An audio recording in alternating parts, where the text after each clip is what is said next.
Hi guys, and welcome back to our Inside Success Stories. My name's Ria, and today we're at the British Film Institute in South Bank for the Soul Fest Film Festival. I'm here with Yare. How are you doing today? I'm very well, thank you, Ria. Good. Can you tell me a bit about the Soul Festival? Like, what is it about? How did it become about? What was the idea? Happy to.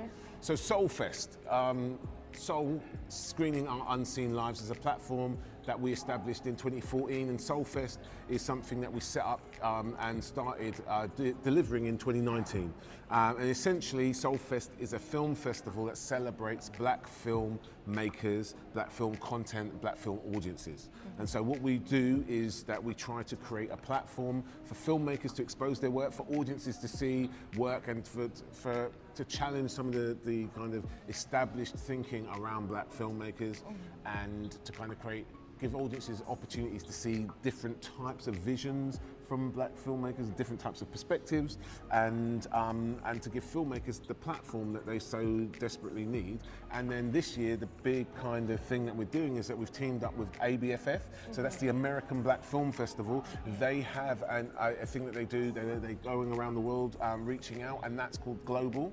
And so ABFF Global London and Soulfest, that's what the event is this year. Can you just tell me a little bit about how you've been a part of the Soulfest since the establishment of it and the growth through it? Yeah, so I was involved with the BFI when I was 17 years old. Like I knew all my life that I wanted to be involved in film. Yeah. And I knew the BFI was the place to be. Although when I turned up here, as lovely as it was, and it is amazing, there wasn't that many people that looked like me.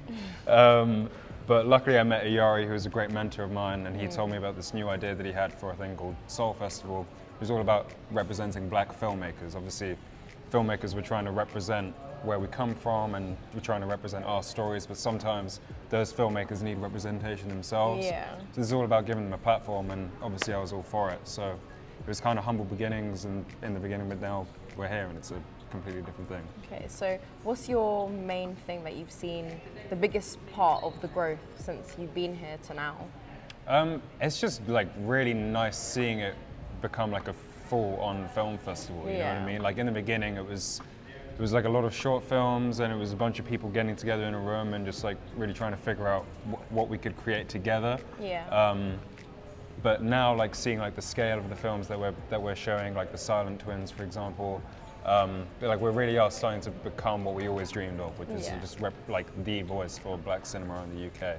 So it's really exciting. And obviously you guys have come quite a far way from where you guys began. Yeah. How much further do you feel like you have to go to reach your end goal, if there is an end goal? I mean, there's no like end goal in terms of like world domination or anything like that. But like I think, to me personally, what I would like people to realize is that, you know, diversity in cinema it's not just a moral obligation, it's a business incentive. Do you know what I mean? Like there is an audience here for all kinds of films. Like you just have to break away from the stuff you're usually used to seeing. So hopefully you could get to the point where people who aren't even really involved in the cinematic community want to come, because like this is the place where we're premiering like the new films by, you know, the freshest voices that are in the UK. Hi guys, and welcome back to day 2 of the Soul Fest Film Festival. Right now I am here with Ade. Ade, how are you? I'm very, very good. Good. I see something shining in your hand. What's that? Yes, you can now see award-winning director, Dropout. Okay. So, how did the filming go today? The screening go today, rather? It was good, man. It was nice. First time in like official film festival. Yeah.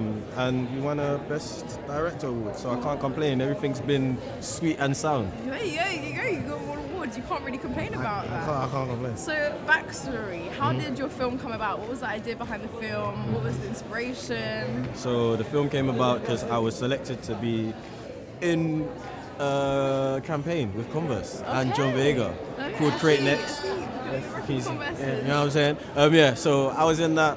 It took like 6 months to make it. Yeah. And it was just decided, cool, we're gonna make a short film. We have 5 minutes to make it. What am I gonna do? Decided to talk about a moment in my life when I wanted to drop out of uni. And made it into film, and now we're here today celebrating. Well, perfect. And you're not just a director, are you? I'm actually an actor, a writer. So we have multi-talented. Yes. I make music, but we're not gonna add that. You know, so, as a young director, young actor, what would you say your hardest moment to getting where you are right now? What would you say your hardest moment has been so far? That's a good question. I would say probably just keep on going in it, ignoring the people that are, either hating in the background or just believing in myself enough to think that I can actually achieve it. I'm standing here with Alex. Alex, can you introduce yourself for the young people watching? Hi, my name's Alex Kaide K. Yeah, and I'm a filmmaker, I'm a director, a writer, a producer, and an actor. Okay, so obviously we're here at the Soulfest Film Festival. Yeah. So how have you found your experience today? Obviously you had a film here screening today. Yeah. And how do you think that went? It went great. The film that I wrote, directed, and produced is called The Ballad of Olive Morris. It's about a real-life woman called Olive Morris who was around in the 1960s and 70s. She was a powerful black female activist. Not a lot of people know her story, and I thought her story needed to be told. It deserved to be told, it deserved to be heard. And I'm glad that Soulfest was one of the venues that we could actually display that. And thank you to Soulfest, all the organisers, We Are Parable, British Blacklist, and American Black Film Festival for creating this platform for young black filmmakers. Yeah. How have you found yourself here? What's your connection, and why do you believe that you were here today? For what reason? A couple of things. So the founder of the festival, Yare Akuya. So Yare I met whilst I was working at the record label. Yeah. And then both of us were at One Extra. I was the launch manager of One Extra. Okay. Yare was one of the presenters in One Extra, so we reconnected at the BBC. And I scooped people up. We continued to be friends, so I knew this was coming. I've been to one before. And I know Akuya through the British Blacklist as well. So we're all a community, we all know each other, and so I like to support when people put on events like this. Yeah. So I think they're super important. So when you say events like this, obviously the Soulfest Film Festival is a very big showcase for young people, new, old artists, directors to come and showcase their talents, their movies are here. Why do you think it's important for the Soulfest Film Festival to take place? What does it showcase and what does it empower? When I was just in earlier on in the shorts, Yeah. where we're showing all the different shorts, and one of the bits I like watching are the credits. If you see the amount of people that are in the industry at the moment, and without events like this, where do these people showcase their content? Do you see what I mean? Yeah. So, this is a place for me. I love meeting creatives. I love seeing creative work. I know I'm going to come here and see people that I know. And I'm going to see content that I'm not going to see anywhere else. And what I love about it is the affiliation with the ABFF, where they have a similar scenario in America, where there are directors whose work doesn't get seen. So this is about us coming together to support. And for me to find new creatives. Hi guys and welcome back. We're here with Anthony, another co-founder of the Soulfest Film Festival. How are you doing today, Anthony? Very well, thanks. Great. So of course the Soulfest Film Festival is going on for now 2 days. I think tomorrow's the last day. Tomorrow's the last day, yeah, so we're moving from the BFI South Bank where we are right now to the Garden Cinema in Holborn. Okay, Yeah. so what's been your highlight over the last 2 days, let's say?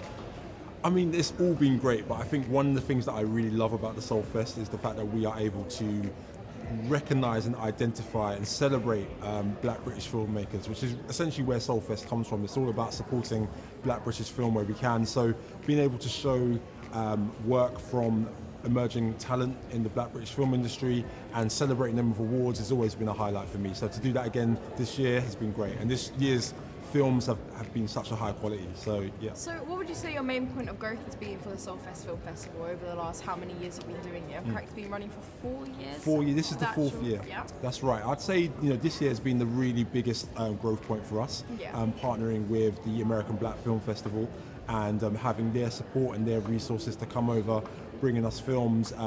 There's some really big representatives who have come over and helped us deliver the event that you see here today. So that's really been a massive level up for us this year. Hi guys, and I'm here with Jamal. Jamal, how was the screening? It was so great. Yeah? I mean, it went well. I mean, they were laughing, they were cracking up. It was like Miami all over again. It translates. What is the name of the movie? The Threesome. And how did the reaction from the crowd make you feel? It made me feel like the humor is universal. Yeah. It made me feel good. It made me feel international. I feel like an international player. Yeah. You know what I mean? But no, it felt good because we screened it in Miami at ABFF. I mean, and the laughs were where we want them to be. And today, it was just like we're at ABFF all over again. So it felt good. It felt like it broke through cultural barriers, if there are any. and it shined through. So I was excited about I that. think there definitely are some cultural barriers. Well, obviously the ABFF is quite big in America. Well, I say quite big, very, very big in America. Absolutely. So how do you feel that the Soul Fest and the ABFF coming together for a collaboration has an impact on the social issues that are underlying between this whole thing? No, well, this is what I think. Like, I love that. Like now we have Soul Fest and ABFF together. So what it does do is it shows how similar we are. You know what I mean? And also it allows our work to come to an international audience. So just by being here, seeing all these wonderful folks, all these beautiful black folks, I'm like, the only thing that really separates us is a lot of water. But like, it feels like our nuances and what we like and sort of themes we share seems very similar. So to come here and see that was really refreshing. Hi guys and welcome back. We are here with Andrea. Yeah. Andrea, how was your screening? You just had a screening? My screening was great. They were giggling, they were in it, they were, it's not a film to be silent. It is not a film to sit back. It's to participate. Yes. It's to react. And to see and hear reaction that was very similar to the Miami screening, to the Los Angeles screening, was very exciting. Hi guys, I am here with the producers of Threesome. So guys, how did the movie go? It went really well. It went great. Yeah. How was the reaction from the audience? Was it what you expected? Oh, they love it. Yeah, they love it. But we was concerned. We didn't know if he was going to get the humor and all that kind of stuff, but you got it. Yeah. I knew that British people would love it. Okay. We were quite a fun one to humour. We did love a good comedy. But so what was the highlight, I would say, of the whole screening? What was the best part about watching it, seeing people reacting? What was it? For me, that they got it. They understood and they actually enjoyed it as much as we enjoyed doing it. Yeah, just hearing all the laughter and just like I'm always interested to see like what parts like resonate with people. So how did the whole idea for Threesome come about? Well, our writer-director Jamal, you'd have to ask him about that, but he says it was inspired by real-life events, so Okay. I don't know all the details, but... Okay. Well, there are a lot of young people watching, so who are aspiring to get into film, producing, directing, acting. What would your personal advice to them to go into the industry? Just like go hard, don't stop, don't let anyone tell you no, like go for it, work hard, work as hard as you can, like the only way to do it is to do it. Hey guys, and this concludes our coverage of the Soul Fest Film Festival 2022 in partnership with ABFF. We've had a really great time over the last couple of days. We've interviewed some really cool people, got to see some really cool movies, and hopefully we'll be back next year. Don't forget to like, comment, and subscribe to Inside Success and follow us on all of our social media.